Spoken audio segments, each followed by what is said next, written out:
ఉద్యదాదిత్య సంకాశం ఉదరాభుజక్రమం కందర్పకోటి లావణ్యం సర్వ విద్యా విశారదం.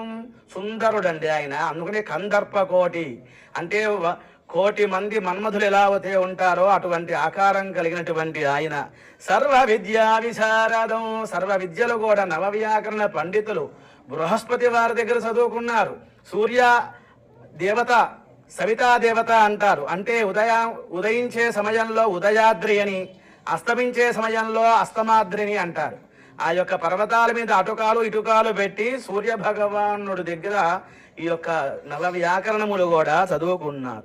శ్రీరామ హృదయానందం. మనకి చాలా మంది భక్తులు ఉంటారండి, కానీ హృదయానికి ఆనందం కలిగినటువంటి వారు ఉండాలి. రామచంద్ర స్వామి వారి యొక్క హృదయాన్ని ఆనందింపజేసేటువంటి ఒక శక్తి ఆంజనేయ స్వామి వారికే ఉంటుంది. భక్త కల్పమహీ రూపం, భక్తుల